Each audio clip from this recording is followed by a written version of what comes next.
As we're driving in, Holly opens out. The right leg that a moment earlier was coiled python-like around her left loosens and slides down until the sole of her silver ballet pump is flat to the floor. Each time she comes to stay, there is a decompression going on in the first 24 hours. When it's time to leave, she's just getting comfortable. We're looking ahead at the road when she speaks. I suppose that's easier than being eyeballed in our kitchen. Mum's really stressing me right now. This opening sets my teeth on edge. She sounds like one of a pair of best friends, inviting you to rubbish the other and lining you up as an insurance policy. Then when they've mended their ruck, that fierce loyalty returns and you're just the ugly reminder. Is it something you need to talk through with Dad or Mum even? When we stop at the lights, her head turns. When did you get your first bra? I recognize that look. It's her father's intensity, the gaze fixed and purposeful. God, I laugh and regret it instantly. She thinks I'm laughing at her.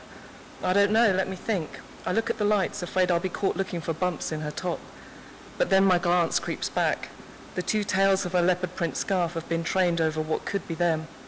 I say 10-year-old and then all too quickly change it to 12.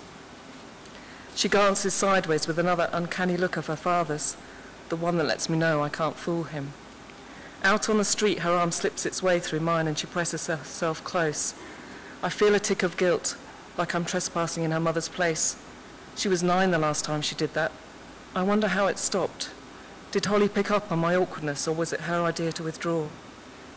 In the laundry area of the department store, she heads straight for the supermodel ranges and lifts off a red and yellow flower print with black lace and a pearl at the cleavage.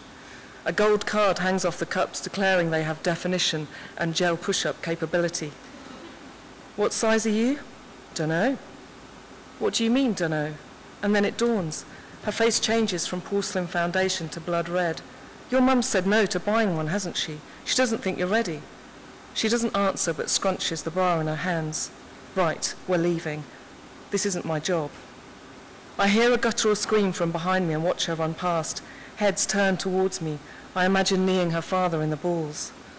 Later, when I've rescued her from the toilets and found the cafe, she rolls her eyes into a chai latte. There's a chance your mum might know what she's talking about. Do you want me to get them out and show you? The drawbridge is coming up between us. These past years of carving out a space in her life that at last made sense to both of us is teetering. She paints in the missing details. There's a boy who laughs at her, sticks his forefingers inside the front of his school shirt and runs about the playground calling out, "Pointers!" He's after you, I want to say. Watch that one. They jiggle when she runs.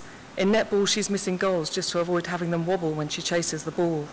Apparently, they're going to need surgery when she's older because they'll hang so low. I chew the beginning of my smile so hard any longer and I'd tear through my lip. A tear descends her cheek, revealing breathing skin. They really bloody hurt. Oh God, yes, I remember now.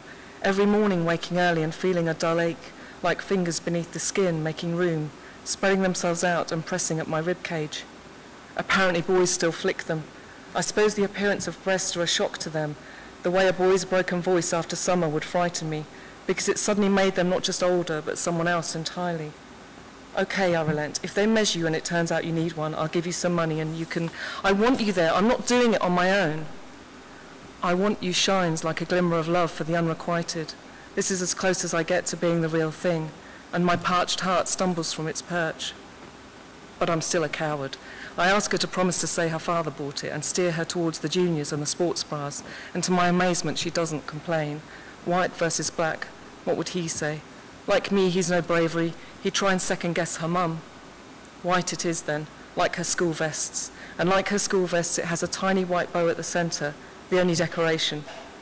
In the changing room, the measuring lady nods that she'll be along. I hook her into it, swallowing hard. Her skin is tight and marble smooth. There's an image in the mirror that I haven't earned the right to. Not the shape of her in the bra, but her face, a mix of delight and fascination with her own body. I phone her father. At least if he made it here eventually, he could genuinely say it was him, his idea to let her. You asked for a measuring? A voice sounds through the curtain, and Holly lets the woman through. You're ready for A-cup now, she says. I'll measure, but this AA's no good for you. We're all facing one another in the changing room mirror. 3 generations, 3 pairs of breasts, and only one in the ascent. Bob isn't answering, I'll have to recount the story in case it needs repeating to Holly's mum. But he'll only half listen. It'll come out like a Chinese whisper and we'll be rumbled. What's with me? The same thing that's possessed me since the first time I bathed her. The presence of love but the absence of right. That no man's land of emotional involvement. When she emerges from the changing room, all she holds is a label with a barcode and a vest in a bag. The leopard print scarf tails that once hid her chest are now cast proudly over her shoulders. Thank you.